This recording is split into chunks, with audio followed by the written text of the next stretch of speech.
Jó, um homem justo e próspero, é atingido por uma série de tragédias devastadoras. Ele questiona a Deus buscando respostas para o seu sofrimento. Jó reconhece a justiça de Deus, mas luta para entender como um Deus justo poderia permitir tanta dor. Afinal, como um mortal pode ser justo diante de um Deus que vê o quadro completo? A soberania de Deus é inquestionável. Ele opera em esferas que ultrapassam nossa compreensão. Jó se sente como um grão de areia diante da imensidão do universo. Mas mesmo assim, ele não desiste de buscar respostas. Afinal, questionar não é negar a justiça de Deus, mas sim buscar compreender, muitas vezes, o incompreensível. Em meio à dor, Jó questiona suas próprias percepções de Deus. Ele se pergunta se o Senhor é realmente justo ou se é apenas um tirano que se diverte com o sofrimento humano. Será que Deus o abandonou? Ou será que existe um propósito maior por trás de tudo isso? Acompanhe a jornada de Jó enquanto ele busca respostas para essas perguntas e descobre o verdadeiro significado da fé no Senhor. Mas antes de continuar, não esqueça de deixar o like, se inscrever no canal e ativar todas as notificações para não perder nenhuma das nossas mensagens. E fique comigo até o final, porque há uma palavra.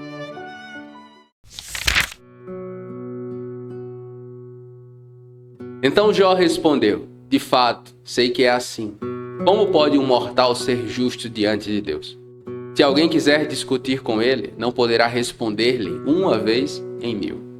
Em Jó 9, de 1 a 10, Jó, imerso na dor, reconhece a inquestionável justiça de Deus.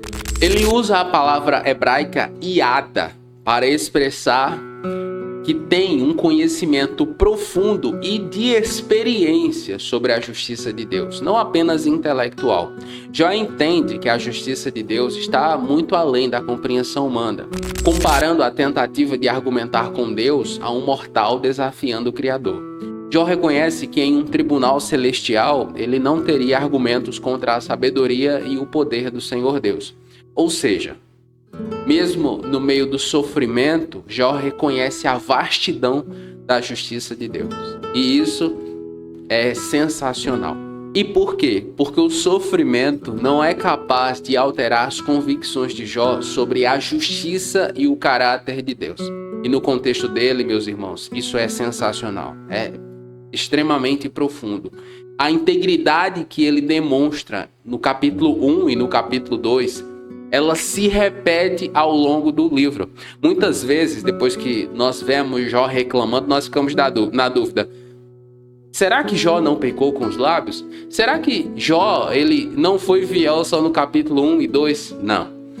E aqui nós vemos isso. Em Romanos capítulo 11, versículo 3, o apóstolo Paulo ele diz algo que provavelmente vai lhe ajudar a entender melhor o que Jó está querendo dizer. Ó profundidade da riqueza e do conhecimento de Deus! Quão insondáveis são os seus juízos e quão inescrutáveis são os seus caminhos. Em suas palavras, Jó deixa claro que ele entende que Deus é soberano e que Deus faz coisas que ele não consegue entender. Perceba que ele tem conhecimento, ele tem convicção, ele tem consciência de que se ele estivesse em um tribunal com Deus, ele não ganharia uma vez em 1000. Então Jó, ele não está querendo colocar Deus contra a parede, digamos assim, ou acusar Deus de nada. Ele só quer entender o que é que está acontecendo. Quando ele passa por mim, não o vejo. Quando se move, não o percebo. Se apanha alguém, quem pode impedi-lo? Quem pode dizer-lhe o que estás fazendo? Em Jó capítulo 9, versículos de 11 a 12, Jó expressa a insondável natureza de Deus. Jó sente que Deus se move de forma invisível e imperceptível, como um vento, ruach, que não pode ser visto, apenas sentido os seus efeitos. A expressão não o vejo revela a frustração de Jó em não conseguir discernir a presença de Deus em meio ao sofrimento. E a expressão não o percebo deixa clara a incapacidade de Jó em compreender a ação ou o mover de Deus. Ele usa a metáfora da caça para ilustrar o poder irresistível do Senhor Deus, dizendo: se ele apanha alguém, ninguém pode impedi-lo. A pergunta, quem pode dizer-lhe o que está fazendo, reforça a soberania absoluta de Deus. Deus opera em esferas que ultrapassam a nossa compreensão e percepção. E Jó tem consciência disso. Jó tem consciência de que Deus é soberano. Ele não está em nenhum momento negando a soberania de Deus. Ele não está colocando em xeque que Deus é soberano.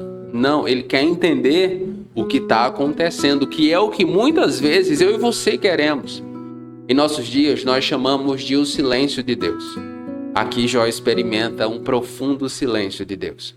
Esse tipo de experiência é também importante para o desenvolvimento da nossa fé, especialmente para a nossa geração.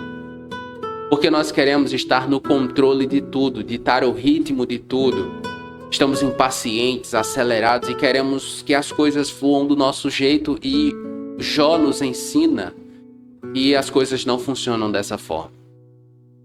Meu irmão, minha irmã, nós não devemos apenas ter um conhecimento intelectual da soberania de Deus, saber que Ele é soberano. Em nosso coração, nós precisamos estar dispostos a nos submeter a essa soberania. A onipotência de Deus é um lembrete da nossa própria fragilidade e limitação. Você é humano, eu também. O Senhor está no seu santo trono. Precisamos nos submeter a isso de verdade. Ele é Senhor.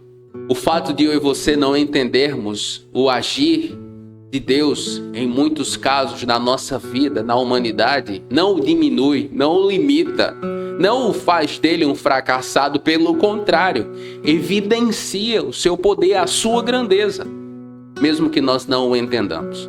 E quando eu olho para o meu relacionamento com o Nicolas, por exemplo, eu tenho um vislumbre, um pequeno vislumbre do nosso relacionamento com o Senhor. Por mais que eu ame Nicolas, ele tem 6 anos agora. Por mais que eu ame, por mais que eu deseje uma série de coisas boas para ele e para o seu futuro, há coisas que agora ele não entende. Há coisas que agora, se eu for falar para ele, não vai compreender. Então eu só faço. Então eu só vou agindo. No futuro, quando ele olhar para trás, ele vai entender o porquê eu fiz algumas coisas ou tomei algumas decisões. Mas hoje ele não consegue. Da mesma forma acontece comigo e com você. E nesse sentido, em Deuteronômio 29:29, está escrito o seguinte: as coisas encobertas pertencem ao Senhor nosso Deus, mas as reveladas pertencem a nós e aos nossos filhos para sempre, para que sigamos todas as palavras desta lei. Há coisas que Deus simplesmente não vai dizer a mim ou a você ou revelar. Às vezes eu fico vendo as pessoas debatendo em inúmeros debates teológicos infindáveis que não promovem a salvação ou convencimento de pecado a ninguém. E eu fico pensando, que grande perda de tempo. Nós não vamos entender tudo aqui, mas nós precisamos focar no que importa, que é anunciar o Evangelho para que perdidos sejam alcançados e restaurados e livres do inferno. Completamente, nós só conheceremos na eternidade. Como então poderei eu discutir com ele? Como achar palavras para com ele argumentar? Embora inocente, eu seria incapaz de responder-lhe. Poderia apenas implorar misericórdia ao meu juiz.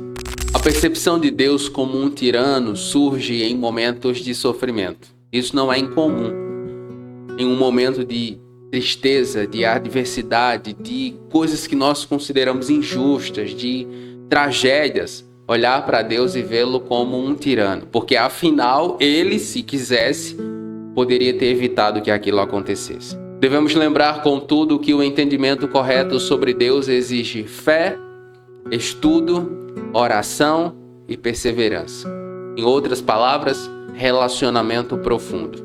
O conhecimento de Deus é dado àqueles que o buscam e o buscam constantemente, intensamente, crendo. Por isso que Jesus diz que quem quiser seguir-lhe tem que tomar a cruz diária, renunciar.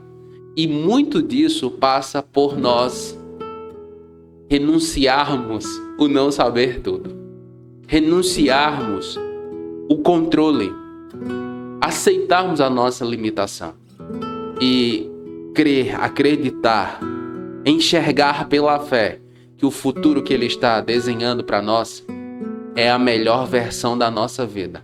Ainda que para chegar lá nós tenhamos que passar pelo vale da sombra e da morte. Vamos orar? Pai Santo, em meio às provações e desafios que enfrentamos, reconhecemos a Tua justiça e soberania. Assim como Jó, muitas vezes questionamos e buscamos respostas, mas não duvidamos do Seu amor e cuidado. Ajuda-nos, Senhor, a compreender que a Sua justiça vai além da nossa compreensão limitada. Que possamos confiar no Senhor, mesmo quando não entendemos os Seus caminhos.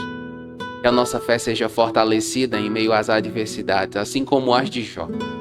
Dê a nós, Senhor, sabedoria para discernir a Sua voz em meio ao sofrimento. Que possamos encontrar consolo em Sua palavra e força em Sua presença. Que a nossa esperança seja renovada a cada dia. Porque sabemos que o Senhor é um Deus fiel e que tem planos de paz para nós e não de mal.